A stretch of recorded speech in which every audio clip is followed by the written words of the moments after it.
Supreme court ਨੇ ਜਦੋਂ ਇਹ ਸਰਕਾਰ ਨੂੰ ਪੁੱਛਿਆ ਕਿ ਕੀ ਇਹਨਾਂ ਬਿੱਲਾਂ ਨੂੰ ਰੋਕਿਆ ਜਾ ਸਕਦਾ ਤੇ ਉਸਨੇ ਉਹਨਾਂ ਦੇ ਇਸ ਸਵਾਲ ਨੇ ਸੁਪਰੀਮ ਕੋਰਟ ਨੂੰ ਹੀ ਨੰਗਾ ਕਰ ਦਿੱਤਾ ਕਿ ਸੁਪਰੀਮ ਕੋਰਟ ਸਰਕਾਰ ਦੇ ਅਧੀਨ ਹੋਈ ਹੈ। ਸਾਡੀਆਂ ਸੰਸਥਾਵਾਂ ਨੂੰ ਇਸ ਸਰਕਾਰ ਨੇ ਬਹੁਤ ਵੱਡਾ ਖੋਰਾ ਲਾਇਆ। ਇਹਦੇ ਪਿੱਛੇ ਜਿਹੜੀ RSS ਦਾ ਜਿਹੜਾ ਲੌਬੀ ਹੈ, ਜਿਹੜੀ ਸੋਚ ਹੈ, ਉਹ ਇਹ ਕੰਮ ਕਰ ਰਹੀ ਹੈ। ਸੋ ਸੁਪਰੀਮ ਕੋਰਟ ਨੂੰ ਇਸਤੇਮਾਲ ਕਰਨ ਦੀ ਕੋਸ਼ਿਸ਼ ਕੀਤੀ ਜਾ ਰਹੀ ਹੈ। ਹਾਲੇ ਇਹ ਦੇਖਣਾ ਜਿਹੜਾ ਹੈਗਾ ਉਹ ਦੇਖਣਾ ਬਾਕੀ ਹੈ ਕਿ ਕਿਸਾਨ ਸੁਪਰੀਮ ਕੋਰਟ ਨੂੰ ਮੰਨਣਗੇ, ਜਾਣਗੇ ਜਾਂ ਨਹੀਂ ਜਾਣ। ਹੋਰ ਜਿਹੜੀ ਘਟਨਾ ਵਾਪਰੀ ਹੈ, ਭਗਵੰਤ ਮਾਨ MP ਆਮ ਆਦਮੀ ਪਾਰਟੀ ਤੋਂ ਤੇ ਸੰਜੇ ਸਿੰਘ ਜੋ ਰਾਜ ਸਭਾ ਮੈਂਬਰ ਨੇ, ਉਹਨਾਂ ਨੇ ਸੰਸਦ ਭਵਨ ਦੇ ਵਿੱਚ ਨਰਿੰਦਰ ਮੋਦੀ ਤੇ ਨਾਅਰੇ ਲਾਏ ਨੇ, ਨਾਅਰੇਬਾਜ਼ੀ ਕੀਤੀ ਹੈ, ਕਾਲੇ ਕਾਨੂੰਨ ਵਾਪਸ ਗਏ, ਪਰ ਨਰਿੰਦਰ ਮੋਦੀ ਨੇ ਉਹਨਾਂ ਦੀ ਗੱਲ ਦਾ ਜਵਾਬ ਨਹੀਂ ਦਿੱਤਾ, ਮੂੰਹ ਘੁਮਾ ਕੇ ਦੂਜੇ ਪਾਸੇ ਲੰਘੇ। ਉਸ ਨੂੰ ਕਿਸ ਤਰ੍ਹਾਂ ਦੇ ਜਿਹੜਾ ਮੋਨੋਲੋਗ ਕਰਦਾ ਮਨ ਕੀ ਬਾਤ 'ਚ ਆਪਣੀ ਗੱਲ ਕਹਿੰਦਾ, ਲੋਕਾਂ ਦੇ ਸਵਾਲਾਂ ਦੇ ਜਵਾਬ ਨਹੀਂ ਦੇਣਾ ਚਾਹੁੰਦਾ, ਲੋਕਾਂ ਨਾਲ ਗੱਲ ਨਹੀਂ ਕਰਨਾ ਚਾਹੁੰਦਾ। ਕਦੇ ਉਹ ਪੱਤਰਕਾਰਾਂ ਦੇ ਸਾਹਮਣੇ ਨਹੀਂ ਹੋਇਆ, ਕਦੇ ਉਹ ਸਵਾਲਾਂ ਦੇ ਜਵਾਬ ਨਹੀਂ ਦੇਣਾ ਚਾਹੁੰਦਾ। ਸੋ ਉਸ ਪ੍ਰਧਾਨ ਮੰਤਰੀ ਤੋਂ ਤੁਸੀਂ ਕੀ ਉਮੀਦ ਰੱਖ ਸਕਦੇ ਹੋ? ਹੁਣ ਵੀ ਡਾਇਵਰਟ ਕਰਨ ਦੀ ਕੋਸ਼ਿਸ਼ ਕੀਤੀ ਜਾ ਰਹੀ ਹੈ ਵੀ ਕਿਸਾਨ ਜਿਹੜੇ ਉੱਥੇ ਹਰਿਆਣੇ ਦੇ ਵੀ ਬੈਠੇ ਨੇ, ਪੰਜਾਬ ਦੇ ਕਿਸਾਨ, ਉਹ ਆਪਸ 'ਚ ਲੜ ਪੈਣ। ਹਾਲਾਂਕਿ ਭਾਈਚਾਰਕ ਸਾਂਝ ਉੱਥੇ ਬਹੁਤ ਦੇਖਣ ਨੂੰ ਮਿਲ ਰਹੀ ਹੈ। ਕਿਸਾਨ ਹਰਿਆਣੇ ਦੇ ਕਹਿ ਰਹੇ ਨੇ ਕਿ ਸਾਨੂੰ ਇੱਕ ਕਰ ਦਿਓ, ਸਰਕਾਰਾਂ ਇੱਕ ਕਰ ਦਿਓ, ਸਾਨੂੰ ਪਾਣੀ ਨਹੀਂ ਚਾਹੀਦਾ ਜਾਂ ਜ਼ਮੀਨਾਂ ਹੀ ਨਹੀਂ ਰਹੀਆਂ। ਪਰ ਸਰਕਾਰ ਜਿਹੜੀ ਉਹ SYL ਦਾ ਮੁੱਦਾ ਛੇੜ ਰਹੀ ਹੈ ਕਿਉਂਕਿ ਬਹੁਤ ਸੈਂਸਿਟਿਵ ਮੁੱਦਾ। ਸੁਣਿਆ ਹੋਊਗਾ ਕਿ ਹਰਿਆਣੇ ਦੇ ਕਿਸਾਨਾਂ ਨੇ ਫੈਸਲਾ ਕੀਤਾ ਕਿ ਹਰਿਆਣੇ ਦੇ ਵਿੱਚ ਵੀ ਸਾਰੇ ਦੇ ਸਾਰੇ ਟੋਲ ਪਲਾਜ਼ਾ ਜਿਹੜੇ ਹੈ ਉਹਨਾਂ ਦੀ ਬੈਰੀਕੇਡਿੰਗ ਕਰਕੇ ਉੱਥੋਂ ਜਿਹੜਾ ਉਹਨਾਂ ਨੂੰ ਰੋਕਿਆ ਜਾਏਗਾ, ਜਿਸ ਤਰ੍ਹਾਂ ਪੰਜਾਬ 'ਚ ਆਲਰੇਡੀ 3 ਮਹੀਨਿਆਂ ਤੋਂ ਚੱਲ ਰਿਹਾ ਹੈਗਾ। ਤੇ ਇਹ ਇੱਕ ਬਹੁਤ ਜ਼ਬਰਦਸਤ ਜਿਹੜੀ ਚਪੇੜ ਹੈ ਉਸ ਸੋਚ ਦੇ ਮੂੰਹ ਦੇ ਉੱਤੇ, ਜਿਹੜੀ ਇਹਨਾਂ ਲੋਕਾਂ ਨੂੰ ਡਿਵਾਈਡ ਕਰਨਾ ਚਾਹੁੰਦੀ ਹੈ। ਇਹ ਸਰਕਾਰ ਜਿਹੜੀ ਹੈ ਇਹ ਲੋਕਾਂ ਨੂੰ ਗੁੰਮਰਾਹ ਕਰਕੇ, ਧਰਮ ਦੇ ਨਾਂ ਦੇ ਉੱਤੇ ਵੰਡੀਆਂ ਪਾ ਕੇ, ਐਂਟੀ ਮੁਸਲਿਮ ਸੈਂਟੀਮੈਂਟ ਜਾਂ ਪਾਕਿਸਤਾਨ ਦਾ ਕਦੇ ਕੁਝ ਜੋ ਵੀ ਇਹ ਕੁਝ ਕਰਦੇ ਨੇ, ਇਹ ਇਸ ਦੀ ਆੜ ਦੇ ਵਿੱਚ ਇੱਥੇ ਇੱਕ ਅਜੀਬ ਕਿਸਮ ਦਾ ਕਾਰਪੋਰੇਟ ਕਲਚਰ ਲਿਆਉਣਾ ਚਾਹੁੰਦੇ ਨੇ, ਜਿਹੜਾ ਸਾਡੀ ਜਿਹੜੀ ਐਗਜ਼ਿਸਟਿੰਗ ਇਕਨੋਮਿਕ ਸੈਟਅਪ ਹੈਗਾ ਉਸ ਨੂੰ ਬੁਰੀ ਤਰ੍ਹਾਂ ਤਹਿਸ-ਨਹਿਸ ਕਰ ਦਊਗੀ। ਔਰ ਸਾਰੀ ਜਿਹੜੀ ਇਕਨੋਮਿਕ ਪਾਵਰ ਹੈ ਉਹ ਕੁਛ ਜਿਹੜੇ ਘਰਾਣੇ ਨੇ ਉਹਨਾਂ ਦੇ ਹੱਥਾਂ 'ਚ ਚਲੀ ਜਾਊਗੀ। ਕਿਉਂਕਿ ਕਿਸਾਨ ਹਜੇ ਵੀ ਖੁਦਕੁਸ਼ੀਆਂ ਕਰ ਰਹੇ ਨੇ, ਜ਼ਹਿਰ ਖਾ ਰਹੇ ਨੇ। ਇੱਕ ਪਾਸੇ ਉਹੀ ਕਿਸਾਨ ਉੱਥੇ ਦਿਖਾ ਰਹੇ ਨੇ, ਨਾਲ ਕਹਿ ਰਹੇ ਨੇ ਕਿ ਜਿਹੜਾ ਨਵਾਂ ਸਿਸਟਮ ਆ ਰਿਹਾ ਇਹ ਰੱਦ ਕੀਤਾ ਜਾਵੇ। ਕਿ ਅਲਟਰਨੇਟਿਵ ਕੋਈ ਹੈਗਾ ਕਿਸਾਨਾਂ ਕੋਲ, ਜਾਂ ਜਿਹੜਾ ਹੁਣ ਸਿਸਟਮ ਚੱਲ ਰਿਹਾ, ਕਿਸਾਨ ਮਰ ਰਿਹਾ, ਕਰਜ਼ੇ ਥੱਲੇ ਆ, ਉਹ ਮਨਜ਼ੂਰ ਹੈ ਕਿਸਾਨਾਂ ਨੂੰ? ਸੋ ਕਿਸਾਨ ਭਰਾਵਾਂ ਨੂੰ ਵੀ ਇਸ ਪਾਸੇ ਜਿਹੜਾ ਹੈਗਾ ਕੁਛ ਬਦਲਾਅ ਦੇ ਵਾਲੇ ਪਾਸੇ ਤਿਆਰ ਹੋਣਾ ਪਊਗਾ। ਲੇਕਿਨ ਇਹ ਬਦਲਾਅ ਉਹ ਨਹੀਂ ਹੈ ਜੋ ਕੇਂਦਰ ਸਰਕਾਰ ਚਾਹੁੰਦੀ ਹੈ। ਉਹ ਬਦਲਾਅ ਜਿਹੜਾ ਹੈ ਉਸ ਨੂੰ ਸਰਕਾਰ ਦੀ ਮਦਦ ਦੇ ਨਾਲ ਇਸ ਨੂੰ ਲਿਆਉਣਾ ਪਊਗਾ ਔਰ ਉਸ ਦਾ ਆਲਟਰਨੇਟਿਵ ਮਾਡਲ ਜਿਹੜਾ ਹੈਗਾ, ਬਿਲਕੁਲ ਤੁਹਾਡੀ ਗੱਲ ਠੀਕ ਹੈ, ਉਸ ਨੂੰ ਦੇਣਾ ਚਾਹੀਦਾ ਔਰ ਸਾਨੂੰ ਮੰਨਣਾ ਚਾਹੀਦਾ ਕਿ ਸਾਡੇ ਐਗਜ਼ਿਸਟਿੰਗ ਸਿਸਟਮ ਦੇ ਵਿੱਚ ਵੀ ਪ੍ਰੋਬਲਮਸ ਹੈਗੀਆਂ ਤੇ ਉਹਨਾਂ ਨੂੰ ਦੂਰ ਕਰਕੇ ਹੀ ਅਸੀਂ ਜਿਹੜਾ ਹੈ ਠੀਕ ਕਰ ਪਾਵਾਂਗੇ। ਨਹੀਂ ਤਾਂ ਇਸ ਪ੍ਰਣਾਲੀ ਦੇ ਚੱਲਦੇ ਵੀ ਕੋਈ ਰਸਤਾ ਨਹੀਂ ਹੈ। ਕਿ ਸਰਕਾਰ ਸੁਪਰੀਮ ਕੋਰਟ ਨੂੰ ਇਨਵੋਲਵ ਕਰਕੇ ਉਹਨਾਂ ਨੂੰ ਵਿੱਚ ਲਿਆ ਕੇ ਇਸ ਅੰਦੋਲਨ ਨੂੰ ਜਿਹੜਾ ਹੈ ਉਹ ਸਕਟਲ ਕਰਨਾ ਚਾਹੁੰਦੀ ਹੈ, ਉਸ ਨੂੰ ਟਾਲ ਹੋਣਾ ਚਾਹੁੰਦੀ ਹੈ। ਜਿਹੜਾ ਹੁਣ ਪਿਛਲੇ ਦਿਨੀ ਆਪਾਂ ਦੇਖਿਆ ਕਿ ਇਨਕਮ ਟੈਕਸ ਵੱਲੋਂ ਆੜਤੀਆਂ ਦੇ ਘਰਾਂ ਦੇ ਵਿੱਚ ਰੇਡਾਂ ਮਾਰਨੀਆਂ ਸ਼ੁਰੂ ਕਰ ਦਿੱਤੀਆਂ, ਕੀ ਆਪਾਂ ਉਸ ਦੇ ਨਾਲ ਹੀ ਇਸ ਨੂੰ ਜੋੜ ਕੇ ਦੇਖ ਸਕਦੇ ਹਾਂ? ਰੂਲਿੰਗ ਪਾਰਟੀਜ਼, ਚਾਹੇ ਉਹ ਕਾਂਗਰਸ ਦੀਆਂ ਰਹੀਆਂ ਹੋਣ ਜਾਂ ਹੁਣ ਮੌਜੂਦਾ ਹੈ ਜਾਂ ਕਿਸੇ ਵੀ ਪਾਰਟੀ ਦੀ ਰਹੀ ਹੋਵੇ, ਉਹਨਾਂ ਨੇ ਸਰਕਾਰ ਦੀਆਂ ਸੰਸਥਾਵਾਂ ਨੂੰ ਆਪਣੇ ਵਿਰੋਧੀਆਂ ਨੂੰ ਪਰੇਸ਼ਾਨ ਕਰਨ ਲਈ, ਤੰਗ ਕਰਨ ਲਈ ਯੂਜ਼ ਕੀਤਾ। ਸੇਲ ਟੈਕਸ ਵਿਭਾਗ ਦੇ ਛਾਪੇ ਮਰਵਾਏ ਜਾਂਦੇ ਆ, ਇਨਕਮ ਟੈਕਸ ਦਾ ਬਹੁਤ ਵਾਰ ਯੂਜ਼ ਹੋਇਆ, ਕੇਂਦਰ ਸਰਕਾਰ ਦੇ ਅਧੀਨ ਹੈ ਮਹਿਕਮਾ। ਸੋ ਸਕੁਅਰਲੀ ਬੜੀ ਸਪਸ਼ਟ ਹੈ ਕਿ ਉਹਨਾਂ ਨੂੰ ਇਹ ਡਰਾਉਣ ਵਾਸਤੇ ਇਸ ਦੀ ਜਿਹੜਾ ਹੈ ਇਸਤੇਮਾਲ ਕੀਤਾ ਜਾ ਰਿਹਾ। ਇੱਕ ਮਹੀਨਾ ਬੀਤ ਜਾਣ ਦੇ ਬਾਵਜੂਦ ਵੀ RSS ਦੇ ਜਿਹੜੇ ਫੰਕਸ਼ਨਰੀਜ਼ ਨੇ ਉਹ ਇਹ ਕਹਿ ਰਹੇ ਨੇ ਕਿ ਇਹ ਲੋਕ ਦੇਸ਼ ਵਿਦਰੋਹੀ ਹੈ ਜਾਂ ਇनको भारत माता से प्यार नहीं है ਜਾਂ ਇਸ ਤਰ੍ਹਾਂ ਦੀਆਂ ਗੱਲਾਂ ਹਾਲੇ ਵੀ ਹੋ ਰਹੀਆਂ। ਤਾਂ ਇਹ ਉਹੀ ਸੋਚ ਜਿਹੜੀ ਹੈ ਕੰਮ ਕਰ ਰਹੀ ਹੈ, ਜਿਹੜੀ ਕਿ ਬਹੁਤ ਮੰਦਭਾਗੀ ਹੈ। ਪ੍ਰੋਫੈਸਰ, BJP ਦਾ ਕੋਈ ਵੀ ਜਦੋਂ ਲੀਡਰ, ਚਾਹੇ ਉਹ ਖੇਤੀਬਾੜੀ ਮੰਤਰੀ ਹੀ ਹੋਣ, ਜਦੋਂ ਕੋਈ ਮੀਡੀਆ ਦੇ ਵਿੱਚ ਆ ਕੇ ਕੋਈ ਬਿਆਨ ਦਿੰਦੇ ਨੇ, ਪਿੱਛੇ ਜਦੋਂ ਇਹਨਾਂ ਨੇ ਪ੍ਰੈਸ ਕਾਨਫਰੰਸ ਕੀਤੀ ਸੀ, ਸਾਰਿਆਂ ਦੀਆਂ ਨਜ਼ਰਾਂ ਉੱਤੇ ਸੀਗੀਆਂ ਵੀ ਸ਼ਾਇਦ ਕੋਈ ਫੈਸਲਾ ਆਏ, ਪਰ ਉਸ 'ਚ ਕੋਈ ਗੱਲ ਨਹੀਂ ਹੋਈ। ਉਹਦੇ 'ਚ ਇੱਕ ਸ਼ਬਦ ਉਹ ਬਾਰ-ਬਾਰ ਯੂਜ਼ ਕਰਦੇ ਨੇ ਕਿ ਪੰਜਾਬ ਦੇ ਕਿਸਾਨ ਜਥੇਬੰਦੀਆਂ ਬੈਠੀਆਂ ਨੇ।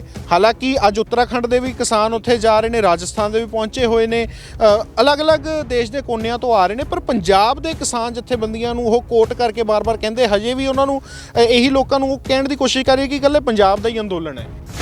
ਸੋ ਇਹ ਇੱਕ ਬਹੁਤ ਬੜਾ ਭੁਲੇਖਾ ਪਾਉਣ ਦੀ ਕੋਸ਼ਿਸ਼ ਕੀਤੀ ਜਾ ਰਹੀ ਹੈ। ਇਹਦੇ ਪਿੱਛੇ ਵੀ ਉਹਨਾਂ ਦੀ ਸੰਪਰਦਾਇਕ ਸੋਚ ਜਿਹੜੀ ਹੈ ਉਹ ਕੰਮ ਕਰ ਰਹੀ ਹੈ ਕਿ ਪੰਜਾਬ ਦਾ ਕਿਸਾਨ ਮਤਲਬ ਕਿ ਸਿੱਖ ਕਿਸਾਨ ਜਿਹੜੇ ਹੈ ਉਹ ਇਸ ਪਿੱਛੇ ਹੈ, ਦੂਸਰਾ ਨਹੀਂ ਹੈ। ਸੋ ਉਹ ਆਪਣੀ ਆਦਤ ਤੋਂ ਬਾਜ਼ ਨਹੀਂ ਆ ਰਹੇ। ਉਹ ਬਾਰ-ਬਾਰ ਜਿਹੜਾ ਹੈ ਉਹਨਾਂ ਦਾ ਜਿਹੜਾ ਮੀਡੀਆ ਹੈ ਉਹਨਾਂ ਦੇ ਕੰਟਰੋਲ ਦੇ ਵਿੱਚ, ਉਹ ਇਸ ਤਰ੍ਹਾਂ ਦੀ ਜਿਹੜੀਆਂ ਭ੍ਰਾਂਤੀਆਂ ਫੈਲਾਉਣ ਦੀ ਕੋਸ਼ਿਸ਼ ਕਰ ਰਹੇ। ਇੱਕ ਮਹੀਨੇ ਤੋਂ ਕਿਸਾਨ ਦਿੱਲੀ ਦੇ ਦਰਵਾਜ਼ੇ ਤੇ ਬੈਠੇ ਨੇ। ਦਿੱਲੀ ਦੀ ਚਾਰੇ ਪਾਸਿਓਂ ਘੇਰਾਬੰਦੀ ਕਿਸਾਨਾਂ ਨੇ ਕੀਤੀ ਹੋਈ ਹੈ। ਮੰਗ ਇੱਕੋ ਹੀ ਹੈ ਕਿ ਕੇਂਦਰ ਖੇਤੀਬਾੜੀ ਕਾਨੂੰਨ ਵਾਪਸ ਲਵੇ, ਨਹੀਂ ਤਾਂ ਕਿਸਾਨ ਉੱਥੋਂ ਨਹੀਂ ਉੱਠਣਗੇ। ਕਿਸਾਨ ਜਥੇਬੰਦੀਆਂ ਆਪਣੇ ਨਾਲ 6-6 ਮਹੀਨਿਆਂ ਦਾ ਰਾਸ਼ਨ ਲੈ ਕੇ ਗਈਆਂ ਹੋਈਆਂ ਨੇ। ਬੱਚੇ ਵੀ ਨੇ, ਬਜ਼ੁਰਗ ਵੀ ਨੇ, ਜਵਾਨ ਵੀ ਨੇ। ਕਿਸਾਨ ਲਗਾਤਾਰ ਉੱਥੇ ਸੰਘਰਸ਼ ਕਰ ਰਹੇ ਨੇ, ਪਰ ਡੈਡਲੌਕ ਵਾਲੀ ਸਥਿਤੀ ਬਣੀ ਹੋਈ ਹੈ। ਨਾ ਕੇਂਦਰ ਪਿੱਛੇ ਹਟਣ ਦਾ ਨਾਂ ਲੈ ਰਹੀ ਹੈ, ਨਾ ਕਿਸਾਨ ਪਿੱਛੇ ਹਟਣ ਦਾ ਨਾਂ ਲੈ ਰਹੇ ਨੇ। ਕੇਂਦਰ ਕਹਿੰਦੀ ਕਿ ਖੇਤੀਬਾੜੀ ਕਾਨੂੰਨ ਵਾਪਸ ਉਹ ਨਹੀਂ ਲਏਗੀ ਤੇ ਕਿਸਾਨਾਂ ਦਾ ਜਿਹੜਾ ਹੌਸਲਾ ਉਹ ਵੀ ਘਟਦਾ ਦਿਖਾਈ ਨਹੀਂ ਦੇ ਰਿਹਾ। ਬੇਸ਼ੱਕ ਠੰਡ ਵੱਧਦੀ ਜਾ ਰਹੀ ਹੈ ਦਿਨੋਂ ਦਿਨ, ਪਰ ਕਿਸਾਨਾਂ ਦਾ ਹੌਸਲਾ ਨਹੀਂ ਠੰਡਾ ਪੈ ਰਿਹਾ। ਇਹ ਸਭ ਤੇ ਗੱਲਬਾਤ ਕਰਨ ਲਈ ਕਿ ਹੁਣ ਕਿਸਾਨ ਅੰਦੋਲਨ ਕੀ ਰੰਗ ਰੂਪ ਧਾਰੇਗਾ, ਕੀ ਉਹਦੀ ਰੂਪ ਰੇਖਾ ਰਹੇਗੀ, ਇਸ ਦੀ ਗੱਲਬਾਤ ਕਰਨ ਲਈ ਸਾਡੇ ਨਾਲ ਚਲੰਤ ਮਾਮਲਿਆਂ ਦੇ ਮਾਹਰ ਪ੍ਰੋਫੈਸਰ PS ਭੋਗਲ ਜੀ ਮੌਜੂਦ ਨੇ। ਉਹਨਾਂ ਨਾਲ ਆਪਾਂ ਗੱਲਬਾਤ ਕਰਦੇ ਹਾਂ। ਸਰ, ਸਭ ਤੋਂ ਪਹਿਲਾਂ ਬਹੁਤ ਬਹੁਤ ਸਵਾਗਤ ਹੈ ਜੀ। ਧੰਨਵਾਦ ਸਨਮ, ਤੁਹਾਡਾ ਸਵਾਗਤ ਹੈ, ਵੈਲਕਮ। ਸਰ, ਜਿਸ ਤਰ੍ਹਾਂ ਡੈਡਲੌਕ ਵਾਲੀ ਸਥਿਤੀ ਸੀਗੀ, ਯੈਸ ਜਾਂ ਨੋ, ਤੇ ਉਧਰ ਕੇਂਦਰ ਕਹਿੰਦੀ ਅਸੀਂ ਵਾਪਸ ਲੈਣੇ ਨਹੀਂ ਗੇ। ਹੁਣ ਕੀ ਲੱਗਦਾ ਕੀ ਅੰਦੋਲਨ ਦੀ ਰੂਪ ਰੇਖਾ ਰਹੇਗੀ, ਕਿਉਂਕਿ ਠੰਡ ਵੱਧਦੀ ਜਾ ਰਹੀ ਹੈ ਪਰ ਕਿਸਾਨਾਂ ਦਾ ਹੌਸਲਾ ਨਹੀਂ ਠੰਡਾ ਪੈ ਰਿਹਾ। ਅੰਦੋਲਨ ਜਿਹੜਾ ਹੈ ਉਹ ਕਾਫੀ ਇੱਕ ਅਗਰੈਸਿਵ ਜਿਹੜਾ ਮਰਹਲੇ ਦੇ ਵਿੱਚ ਜਿਹੜਾ ਸ਼ਾਮਿਲ ਹੋ ਰਿਹਾ ਹੈ। ਬਦਕਿਸਮਤੀ ਨਾਲ ਕੇਂਦਰ ਸਰਕਾਰ ਦਾ ਜਿਹੜਾ ਰੁਖ ਹੈ, ਖਾਸ ਤੌਰ 'ਤੇ ਉਸ ਦੇ ਪਿੱਛੇ ਜਿਹੜੀ ਪਾਰਟੀ ਹੈ, ਜਿਹੜੀਆਂ ਫੋਰਸਿਸ ਹੈ, ਆਈਡੀਓਲੋਜੀਕਲ ਫੋਰਸਿਸ, ਉਹਨਾਂ ਦਾ ਰੁਖ ਜਿਹੜਾ ਰਵੱਈਆ ਹੈ ਉਹ ਬੜਾ ਅਗਰੈਸਿਵ ਹੈ। ਔਰ ਦੂਸਰੇ ਪਾਸੇ ਕਿਸਾਨ ਵੀ ਬੜੀ ਚੜ੍ਹਦੀ ਕਲਾ 'ਚ ਹੈ। ਕੇਂਦਰ ਸਰਕਾਰ ਇਸ ਵੇਲੇ ਮੈਂ ਦੇਖ ਰਿਹਾ ਕਿ ਉਹ ਇੱਕ ਅਜੀਬ ਕੂਟਨੀਤੀ ਤੋਂ ਕੰਮ ਲੈ ਰਹੇ ਹੈ। ਇੱਕ ਪਾਸੇ ਕਿਸਾਨ ਜਥੇਬੰਦੀਆਂ ਨੂੰ ਗੱਲ ਕਰਨ ਲਈ ਬੁਲਾਇਆ ਜਾ ਰਿਹਾ ਹੈ, ਇੱਕ ਚਿੱਠੀ ਭੇਜੀ ਜਾਂਦੀ ਹੈ ਜਿਹਦੇ 'ਚ ਕਿਹਾ ਜਾਂਦਾ ਕਿ ਸਮਾਂ ਤੇ ਸਥਾਨ ਵੀ ਤੁਸੀਂ ਤੈਅ ਕਰੋਗੇ। ਇਹ ਆਪਣੇ ਆਪ 'ਚ ਇੱਕ ਬੜੀ ਜਿਹੜੀ ਹੈ ਹੈਰਾਨ ਕਰ ਦੇਣ ਵਾਲੀ ਗੱਲ ਹੈਗੀ ਹੈ, ਕਿਉਂਕਿ ਨਾਰਮਲੀ ਸਰਕਾਰ ਜਿਹੜੀ ਹੈ ਉਹ ਕਹਿੰਦੀ ਹੈ ਕਿ ਤੁਸੀਂ ਫਲਾਣੇ ਦਿਨ ਇਸ ਵੇਲੇ ਸਾਡੇ ਨਾਲ ਆ ਕੇ ਜਾਂ ਸਾਡੇ ਫਲਾਣ ਲੋਕਾਂ ਨਾਲ ਗੱਲਬਾਤ ਕਰੋ। ਅਸਲ ਦੇ ਵਿੱਚ ਦੂਸਰੇ ਪਾਸੇ ਫਿਰ ਸੁਪਰੀਮ ਕੋਰਟ ਦੇ ਵਿੱਚ ਵੀ ਉਹਨਾਂ ਦੇ ਹੀ ਇੱਕ ਵਿਚਾਰਧਾਰਾ ਦੇ ਭਾਈਵਾਲ ਨੇ ਕੋਈ ਪਟੀਸ਼ਨ ਪਾਈ ਹੋਈ ਹੈ, ਜਿਹਦੇ ਵਿੱਚ ਉਹ ਕਹਿ ਰਹੇ ਹੈ ਕਿ ਤੁਸੀਂ ਕਿਸਾਨਾਂ ਨੂੰ ਪਾਰਟੀ ਬਣਾਓ ਇਹਦੇ ਵਿੱਚ, ਔਰ ਸੁਪਰੀਮ ਕੋਰਟ ਦੇ ਜ਼ਰੀਏ ਉਹਨਾਂ ਨੂੰ ਕਾਬੂ 'ਚ ਲਿਆਉਣ ਦੀ ਕੋਸ਼ਿਸ਼ ਕਰ ਰਹੇ ਹੈ। ਤੀਸਰੇ ਪਾਸੇ ਉਹਨਾਂ ਦੇ ਕੁਝ ਐਸੀਆਂ ਐਫਰਟਸ ਹੋ ਰਹੀਆਂ ਕਿ ਕੁਝ ਇਸ ਤਰ੍ਹਾਂ ਦੇ ਕਿਸਾਨਾਂ ਦੇ ਨਾਂ ਦੇ ਉੱਤੇ ਕੁਝ ਇੱਦਾਂ ਦੇ ਗਿਰੋਹ ਖੜੇ ਕਰ ਰਹੇ। ਮੈਂ ਜਾਣਬੁੱਝ ਕੇ ਲਫ਼ਜ਼ ਗਿਰੋਹ ਇਸਤੇਮਾਲ ਕਰ ਰਿਹਾ ਕਿਉਂਕਿ ਉਹਨਾਂ ਦੇ ਬਾਰੇ ਸ਼ੱਕ ਹੈ ਕਿ ਉਹ ਕਿਸਾਨ ਵੀ ਹੈ ਜਾਂ ਨਹੀਂ ਹੈ, ਜਾਂ ਬਹੁਤ ਛੋਟੀ ਸੰਖਿਆ ਦੇ ਵਿੱਚ ਹੈ। ਉਹਨਾਂ ਤੋਂ ਇਹ ਕਹਾਇਆ ਜਾ ਰਿਹਾ ਕਿ ਨਹੀਂ, ਇਹ ਜਿਹੜੇ ਖੇਤੀ ਬਿੱਲ ਹੈ ਇਹ ਤਾਂ ਸਾਨੂੰ ਪਸੰਦ ਹੈ, ਅਸੀਂ ਨਹੀਂ ਚਾਹੁੰਦੇ ਕਿ ਇਹਨਾਂ ਦੇ ਵਿੱਚ ਕੋਈ ਚੇਂਜ ਹੋਵੇ, ਅਤੇ ਜੇ ਇਹਨਾਂ 'ਚ ਤੁਸੀਂ ਕੋਈ ਚੇਂਜ ਕੀਤੀ ਤਾਂ ਫਿਰ ਅਸੀਂ ਵਿਰੋਧ ਕਰਾਂਗੇ। ਔਰ ਤੀਸਰੇ ਪਾਸੇ, ਚੌਥੇ ਪਾਸੇ ਅੱਜ ਇੱਕ ਹੋਰ ਡਰਾਮਾ ਜਿਹੜਾ ਹੈ ਉਹ ਕੇਂਦਰ ਸਰਕਾਰ ਕਰ ਰਹੀ ਹੈ ਕਿ ਜਿਹੜਾ ਹੈ ਉਹ ਕਿਸਾਨ ਸਨਮਾਨ ਦਿਵਸ ਜਿਹੜਾ ਟਾਈਪ ਕੋਈ ਚੀਜ਼ ਉਹਨਾਂ ਨੇ ਕਿਹਾ ਅਸੀਂ ਮਨਾਵਾਂਗੇ। 9 ਕਰੋੜ ਕਿਸਾਨਾਂ ਨੂੰ 2-2 ਹਜ਼ਾਰ ਰੁਪਏ ਉਹਨਾਂ ਦੇ ਖਾਤੇ ਦੇ ਵਿੱਚ ਅੱਜ ਸਾਰੇ ਉਹਨਾਂ ਦੇ ਮੰਤਰੀ ਜਿਹੜੇ ਹੈ, ਅਮਿਤ ਸ਼ਾਹ ਹੋ ਗਿਆ ਜਾਂ ਨਰਿੰਦਰ ਤੋਮਰ ਹੋ ਗਏ, ਪਿਊਸ਼ ਗੋਇਲ ਹੋ ਗਏ, ਥਾਂ ਥਾਂ 'ਤੇ ਜਾ ਕੇ 2-2 ਹਜ਼ਾਰ ਰੁਪਏ ਉਹਨਾਂ ਦੇ ਖਾਤਿਆਂ 'ਚ ਟ੍ਰਾਂਸਫਰ ਕਰਨ ਦੀ ਗੱਲ ਕੀਤੀ ਜਾ ਰਹੀ। ਕਰ ਵੀ ਦੇਣਗੇ, ਅੱਗੇ ਵੀ ਇੱਕ ਵਾਰੀ ਕੀਤੇ ਸੀ। ਦੂਸਰੇ ਪਾਸੇ ਜੇ ਅਸੀਂ ਕਿਸਾਨਾਂ 'ਤੇ ਆਈਏ ਤਾਂ ਕਿਸਾਨ ਜਥੇਬੰਦੀਆਂ ਦਾ ਜਿਹੜਾ ਸਮਰਥਨ ਹੈ ਉਹ ਸਾਰੇ ਦੇਸ਼ ਰੋਜ਼ ਬਰੋਜ਼ ਵੱਧਦਾ ਜਾ ਰਿਹਾ ਹੈ। ਮੈਂ ਸਪਸ਼ਟ ਕਰਨਾ ਚਾਹੂੰਗਾ ਇੱਥੇ ਕਿ ਕਿਸਾਨ ਬਿੱਲ ਹੁਣ ਇਕੱਲੇ ਕਿਸਾਨ ਬਿੱਲ ਨਹੀਂ ਰਹੇ। ਇਹ ਇੱਕ ਜਿਹੜੀ ਹੈ ਜਿਹੜਾ ਨਵ ਉਦਾਰਵਾਦ ਹੈ, ਨਿਓ ਲਿਬਰਲਿਜ਼ਮ ਦੇ ਖਿਲਾਫ ਜਿਹੜਾ ਦੇਸ਼ ਦੇ ਵਿੱਚ ਇੱਕ ਮੁਹਿੰਮ ਤੁਰ ਪਈ ਹੈ, ਕਿਉਂਕਿ ਸਾਡੇ ਦੇਸ਼ ਦੀ ਜਿਹੜੀ ਗਰੀਬ ਵਰਗ ਹੈ ਔਰ ਜਿਹੜਾ ਸਾਡੇ ਦੇਸ਼ ਦੀ ਮੱਧ ਵਰਗ ਹੈ ਉਹ ਹੁਣ ਇਸ ਚੀਜ਼ ਨੂੰ ਸਮਝਣ ਲੱਗ ਗਏ ਹੈ ਕਿ ਇਸ ਦੇਸ਼ ਦੇ ਵਿੱਚ ਇਹ ਸਰਕਾਰ ਜਿਹੜੀ ਹੈ ਇਹ ਲੋਕਾਂ ਨੂੰ ਗੁੰਮਰਾਹ ਕਰਕੇ, ਧਰਮ ਦੇ ਨਾਂ ਦੇ ਉੱਤੇ ਵੰਡੀਆਂ ਪਾ ਕੇ, ਐਂਟੀ ਮੁਸਲਿਮ ਸੈਂਟੀਮੈਂਟ ਜਾਂ ਪਾਕਿਸਤਾਨ ਦਾ ਕਦੇ ਕੁਝ ਜੋ ਵੀ ਇਹ ਕੁਝ ਕਰਦੇ ਨੇ, ਇਹ ਇਸ ਦੀ ਆੜ ਦੇ ਵਿੱਚ ਇੱਥੇ ਇੱਕ ਅਜੀਬ ਕਿਸਮ ਦਾ ਕਾਰਪੋਰੇਟ ਕਲਚਰ ਲਿਆਉਣਾ ਚਾਹੁੰਦੇ ਨੇ, ਜਿਹੜਾ ਸਾਡੀ ਜਿਹੜੀ ਐਗਜ਼ਿਸਟਿੰਗ ਇਕਨੋਮਿਕ ਸੈਟਅਪ ਹੈਗਾ ਉਸ ਨੂੰ ਬੁਰੀ ਤਰ੍ਹਾਂ ਤਹਿਸ-ਨਹਿਸ ਕਰ ਦਊਗੀ, ਔਰ ਸਾਰੀ ਜਿਹੜੀ ਇਕਨੋਮਿਕ ਪਾਵਰ ਹੈ ਉਹ ਕੁਛ ਜਿਹੜੇ ਘਰਾਣੇ ਨੇ ਉਹਨਾਂ ਦੇ ਹੱਥਾਂ 'ਚ ਚਲੀ ਜਾਊਗੀ। ਸੋ ਲੋਕਾਂ ਨੂੰ ਇਸ ਦੀ ਸਮਝ ਆਉਣ ਲੱਗ ਗਈ ਹੈ। ਇਸ ਕਰਕੇ ਮੈਂ ਦੇਖ ਰਿਹਾ ਕਿ ਅਰਬਨ ਏਰੀਆਜ਼ ਦੇ ਵਿੱਚ ਵੀ, ਸ਼ਹਿਰੀ ਖੇਤਰਾਂ ਦੇ ਵਿੱਚ ਵੀ, ਭਾਵੇਂ ਉੱਥੋਂ ਲੋਕ ਹਜੇ ਇੰਨਾ ਜ਼ਿਆਦਾ ਉੱਥੇ ਦਿੱਲੀ ਦੇ ਮੋਰਚਿਆਂ 'ਤੇ ਨਹੀਂ ਜਾ ਰਹੇ, ਲੇਕਿਨ ਸਮਰਥਨ ਨਜ਼ਰ ਆ ਰਿਹਾ ਹੈ। ਲੋਕ ਇਹ ਮਹਿਸੂਸ ਕਰਦੇ ਹੈ ਕਿ ਇਹ ਸਰਕਾਰ ਗਲਤ ਪਾਸੇ ਚੱਲ ਰਹੀ ਹੈ, ਇਸ ਚੀਜ਼ ਦਾ ਹੱਲ ਹੋਣਾ ਚਾਹੀਦਾ ਹੈ। ਅਤੇ ਜੇ ਕਿਸਾਨਾਂ ਨੂੰ ਇਹ ਬਿੱਲ ਪਸੰਦ ਨਹੀਂ, ਜਿਨ੍ਹਾਂ ਦੇ ਨਾਂ 'ਤੇ ਤੁਸੀਂ ਕਹਿ ਰਹੇ ਹੋ ਕਿ ਤੁਹਾਡੇ ਭਲੇ ਵਾਸਤੇ ਬਣਾਏ ਹੈ, ਅਤੇ ਜੇ ਉਹ ਐਡੀ ਵੱਡੀ ਤਾਦਾਦ ਦੇ ਵਿੱਚ ਕਹਿ ਰਹੇ ਕਿ ਸਾਨੂੰ ਇਹ ਬਿੱਲ ਪਸੰਦ ਨਹੀਂ, ਅਤੇ ਬਿੱਲ ਵਾਪਸ ਲੈਣ ਦੇ ਵਿੱਚ ਹਰਜ਼ ਕੋਈ ਨਹੀਂ। ਲੇਕਿਨ ਜਿਸ ਤਰ੍ਹਾਂ ਅਸੀਂ ਦੇਖ ਰਹੇ ਹਾਂ ਕਿ ਸਰਕਾਰ ਬਜ਼ਿਦ ਹੈ, ਕਿਉਂਕਿ ਸਰਕਾਰ ਦੇ ਪਿੱਛੇ ਇੱਕ ਹਿਡਨ ਏਜੰਡਾ ਹੈ ਜਿਹੜਾ ਕਿ ਹੁਣ ਲੋਕਾਂ ਨੂੰ ਸਪਸ਼ਟ ਨਜ਼ਰ ਆਉਣ ਲੱਗ ਗਿਆ। ਔਰ ਮੈਂ ਸਮਝਦਾ ਸਾਡੇ ਦੇਸ਼ ਦੇ ਲੋਕਤੰਤਰ ਵਾਸਤੇ ਇੱਕ ਬਹੁਤ ਵੱਡੀ ਗੱਲ ਹੈ ਕਿ ਇਹ ਫੋਰਸਿਸ ਐਕਸਪੋਜ਼ ਹੋਣ ਲੱਗ ਗਈਆਂ, ਟਾਈਮ ਰਹਿੰਦੇ, ਸਮਾਂ ਰਹਿੰਦੇ ਐਕਸਪੋਜ਼ ਹੋਣ ਲੱਗ ਗਈਆਂ, ਔਰ ਇਹਨਾਂ ਦਾ ਐਕਸਪੋਜ਼ ਹੋਣਾ ਬਹੁਤ ਜ਼ਰੂਰੀ ਹੈ, ਕਿਉਂਕਿ ਇਹਨਾਂ ਨੇ ਨਾ ਸਿਰਫ ਦੇਸ਼ ਦੀ ਅਰਥ ਵਿਵਸਥਾ ਨੂੰ ਢਾਹ ਲਾਈ ਹੈ, ਅਰਥ ਵਿਵਸਥਾ ਤਾਂ ਕਿਸੇ ਵੇਲੇ ਵੀ ਅਸੀਂ ਵਾਪਸ ਉਸ ਨੂੰ ਠੀਕ ਕਰ ਸਕਦੇ ਹਾਂ, ਲੇਕਿਨ ਜਿਹੜੀ ਇਹ ਸਮਾਜ ਨੂੰ ਢਾਹ ਲਾਉਣ ਦੀ ਜਿਹੜੀ ਕੋਸ਼ਿਸ਼ ਹੋ ਰਹੀ ਹੈ, ਜਿਹੜਾ ਸਮਾਜ 'ਚ ਵੰਡੀਆਂ ਪਾਉਣ ਦੀ ਕੋਸ਼ਿਸ਼ ਹੋ ਰਹੀ ਹੈ, ਉਹ ਬਹੁਤ ਖਤਰਨਾਕ ਸੀ। ਤੋ ਇਸ ਅੰਦੋਲਨ ਨੂੰ ਜਿਹੜਾ ਹੈ ਹੁਣ ਉਸ ਦ੍ਰਿਸ਼ਟੀਕੋਣ ਤੋਂ ਦੇਖਿਆ ਜਾਣਾ ਚਾਹੀਦਾ ਹੈ ਕਿ ਇੱਕ ਸਿਰਫ ਕਿਸਾਨ ਬਿੱਲ ਹੀ ਨਹੀਂ, ਇਹ ਓਵਰਆਲ ਇਸ ਗਵਰਨਮੈਂਟ ਦੀ ਜਿਹੜੀ ਅਪਰੋਚ ਹੈ, ਲੋਕ ਐਂਟੀ ਡੈਮੋਕ੍ਰੈਟਿਕ ਔਰ ਐਂਟੀ ਸੋਸ਼ਲ ਜਿਹੜੀ ਹੈ, ਮੈਂ ਇਹ ਲਫ਼ਜ਼ ਇਸਤੇਮਾਲ ਕਰਾਂਗਾ, ਹਾਲਾਂਕਿ ਸਖਤ ਲਫ਼ਜ਼ ਨੇ, ਉਸ ਦੇ ਪਿੱਛੇ ਅੰਦੋਲਨ ਚੱਲ ਰਿਹਾ ਔਰ ਇਹ ਅੰਦੋਲਨ ਜਿਹੜਾ ਹੈ ਫੈਸਲਾਕੁਨ ਘੜੀ ਦੇ ਵੱਲ ਹੌਲੀ ਹੌਲੀ ਜਾ ਰਿਹਾ ਹੈ। ਇਸ ਵੇਲੇ ਨੋ ਡਾਊਟ ਡੈਡਲੌਕ ਲੱਗਿਆ ਹੋਇਆ, ਸਾਨੂੰ ਲੱਗਦਾ ਕਿ ਕਿਸਾਨ ਕਿੰਨੀ ਕੁ ਦੇਰ ਉੱਥੇ ਬੈਠੇ ਰਹਿਣਗੇ ਘਰੋਂ ਬਾਹਰ, ਕਿੰਨਾ ਪੋਸੀਬਲ ਹੈਗਾ, ਲੇਕਿਨ ਜਿੱਥੇ 1 ਮਹੀਨਾ ਹੋ ਗਿਆ ਉੱਥੇ ਸ਼ਾਇਦ ਹੋਰ ਲੰਮਾ ਸਮਾਂ ਵੀ ਜਾਣਗੇ, ਕਿਉਂਕਿ ਜਦੋਂ ਵੀ ਅਸੀਂ ਕਿਸੇ ਵੀ ਕਿਸਾਨ ਜਥੇਬੰਦੀ ਦੇ ਲੀਡਰ ਨੂੰ ਸੁਣਦੇ ਹਾਂ ਜਾਂ ਉੱਥੇ ਜਾ ਕੇ ਆਮ ਲੋਕਾਂ ਨਾਲ ਗੱਲ ਕਰਦੇ ਹਾਂ ਤੇ ਉਹ ਇਹੀ ਕਹਿੰਦੇ ਆ ਕਿ ਅਸੀਂ ਤਾਂ ਹੁਣ ਇੱਥੋਂ ਜਿਹੜਾ ਹੈ ਉਹ ਉਦੋਂ ਜਾਣਾ ਜਦੋਂ ਇਹ ਬਿੱਲ ਵਾਪਸ ਲੈ ਜਾਣਗੇ। ਸੋ ਸਰਕਾਰ ਦਾ ਜਿਹੜਾ ਅਗਰੈਸਿਵ ਪੋਸਚਰ ਆਪਣੀ ਥਾਂ ਤੇ, ਕਿਸਾਨ ਚੜ੍ਹਦੀ ਕਲਾ 'ਚ ਨੇ, ਤਾਂ ਮੈਨੂੰ ਉਮੀਦ ਹੈ ਕਿ ਇਸ ਦਾ ਬੜਾ ਸਾਰਥਕ ਜਿਹੜਾ ਨਤੀਜਾ ਹੈ ਨਿਕਲੂਗਾ, ਭਾਵੇਂ ਸਮਾਂ ਲੱਗ ਜਾਏ। ਸਰ ਫੈਸਲਾਕੁਨ ਤੁਸੀਂ ਕਿਹਾ ਕਿ ਉਹਦੇ ਵੱਲ ਵੱਧਦਾ ਜਾ ਰਿਹਾ, ਕਿ ਕਿਸ ਤਰ੍ਹਾਂ ਜਾਏਗਾ, ਇਹ ਸੁਪਰੀਮ ਕੋਰਟ ਰਾਹੀਂ ਜਾਏਗਾ ਜਾਂ ਸਰਕਾਰ ਹੀ ਕੋਈ ਨਾ ਕੋਈ ਫੈਸਲਾ ਇਸ ਤੇ ਕਰੇਗੀ? ਨਹੀਂ, ਸੁਪਰੀਮ ਕੋਰਟ ਜਿਹੜੀ ਹੈ, ਦੇਖੋ ਨਾਰਮਲੀ ਸੁਪਰੀਮ ਕੋਰਟ ਇਹੋ ਜਿਹੇ ਮਾਮਲਿਆਂ ਦੀ ਇੰਟਰਫੇਅਰ ਨਹੀਂ ਕਰਦੀ, ਲੇਕਿਨ ਸਾਡੇ ਬਦਕਿਸਮਤੀ ਕੀ ਹੋਈ ਹੈ ਕਿ ਇਸ ਸਰਕਾਰ ਦੇ ਆਉਣ ਤੋਂ ਬਾਅਦ ਸਾਡੀਆਂ ਜਿਹੜੀਆਂ ਸੰਸਥਾਵਾਂ ਹੈ, ਸੰਵਿਧਾਨਿਕ ਸੰਸਥਾਵਾਂ, ਖਾਸ ਤੌਰ ਤੇ ਜਿਹੜੀ ਸਾਡੀ ਜੁਡੀਸ਼ਰੀ ਹੈ, ਸੁਪਰੀਮ ਕੋਰਟ, ਉਸ ਦੇ ਉੱਤੇ ਵੀ ਲੋਕਾਂ ਦਾ ਵਿਸ਼ਵਾਸ ਨਹੀਂ ਰਿਹਾ। ਤੋ ਇਸ ਬਿੱਲ ਦੇ ਮਾਮਲੇ 'ਚ ਜਿਹੜਾ ਇੱਕ ਉੱਥੇ ਪਟੀਸ਼ਨ ਗਈ ਹੋਈ ਹੈ, ਉਸ ਦੇ ਉੱਤੇ ਵੀ ਲੋਕਾਂ ਨੂੰ ਜਿਹੜਾ ਇਸ ਗੱਲ ਦਾ ਸ਼ੱਕ ਹੈ ਕਿ ਸਰਕਾਰ ਸੁਪਰੀਮ ਕੋਰਟ ਨੂੰ ਇਨਵੋਲਵ ਕਰਕੇ ਉਹਨਾਂ ਨੂੰ ਵਿੱਚ ਲਿਆ ਕੇ ਇਸ ਅੰਦੋਲਨ ਨੂੰ ਜਿਹੜਾ ਹੈ ਉਹ ਸਕਟਲ ਕਰਨਾ ਚਾਹੁੰਦੀ ਹੈ, ਉਸ ਨੂੰ ਟਾਲ ਹੋਣਾ ਚਾਹੁੰਦੀ ਹੈ। ਸੁਪਰੀਮ ਕੋਰਟ ਕੀ ਕਹਿ ਦੇਗੀ ਕਿ ਇਹ ਜਿਹੜੇ ਬਿੱਲ ਹੈ ਇਹਨਾਂ ਤੋਂ ਸਰਕਾਰ ਜਿਹੜਾ ਹੈ ਕੁਝ ਦੇਰ ਲਈ ਰੋਕ ਦੇਵੇ, ਇਹਨਾਂ ਤੇ ਅਮਲ ਨਾ ਕੀਤਾ ਜਾਵੇ ਤੇ ਕਿਸਾਨਾਂ ਨਾਲ ਗੱਲਬਾਤ ਕੀਤੀ ਜਾਵੇ। ਇੱਥੇ ਵੀ ਇੱਕ ਤੁਸੀਂ ਗੱਲ ਕੀਤੀ ਹੈ ਕਿ ਸੁਪਰੀਮ ਕੋਰਟ ਇਹ ਕਹਿ ਸਕਦੀ ਹੈ ਕਿ ਰੋਕ ਲਗਾ ਦਿੱਤੀ ਜਾਵੇ। ਜਿਹੜਾ ਹੁਣ ਫੈਸਲਾ ਆਇਆ ਸੀਗਾ ਸੁਪਰੀਮ ਕੋਰਟ ਨੇ ਜੋ ਕੀਤੀਆਂ ਸੀਗੀਆਂ ਜਾਰੀ, ਉਸ ਦੇ ਵਿੱਚ ਕਈਆਂ ਨੇ ਸਵਾਲ ਉਠਾਏ ਕਿ ਸੁਪਰੀਮ ਕੋਰਟ ਸਰਕਾਰ ਨੂੰ ਪੁੱਛ ਰਹੀ ਹੈ ਵੀ ਕੀ ਤੁਸੀਂ ਇਹ ਰੋਕ ਲਗਾ ਸਕਦੇ ਹੋ। ਉਹਨਾਂ ਦਾ ਕਹਿਣਾ ਸੀ ਕਿ ਸੁਪਰੀਮ ਕੋਰਟ ਆਰਡਰ ਕਰੇ ਕਿ ਸਰਕਾਰ ਇਹ ਰੋਕ ਲਗਾਵੇ ਇਸ ਤੇ ਉਨੀ ਦੇਰ ਤੱਕ। ਦੇਖੋ ਕਈ ਵਾਰੀ ਸਥਿਤੀਆਂ ਇਸ ਤਰ੍ਹਾਂ ਦੀਆਂ ਹੋ ਜਾਂਦੀਆਂ ਕਿ ਨਾ ਚਾਹੁੰਦੇ ਹੋਏ ਵੀ ਸਥਿਤੀ ਦਾ ਸੱਚ ਜ਼ਾਹਿਰ ਹੋ ਜਾਂਦਾ। ਸੁਪਰੀਮ ਕੋਰਟ ਨੇ ਜਦੋਂ ਇਹ ਸਰਕਾਰ ਨੂੰ ਪੁੱਛਿਆ ਕਿ ਕੀ ਇਹਨਾਂ ਬਿੱਲਾਂ ਨੂੰ ਰੋਕਿਆ ਜਾ ਸਕਦਾ, ਤੇ ਉਹਨਾਂ ਦੇ ਇਸ ਸਵਾਲ ਨੇ ਸੁਪਰੀਮ ਕੋਰਟ ਨੂੰ ਹੀ ਨੰਗਾ ਕਰ ਦਿੱਤਾ ਕਿ ਸੁਪਰੀਮ ਕੋਰਟ ਸਰਕਾਰ ਦੇ ਅਧੀਨ ਹੋਈ ਹੈ।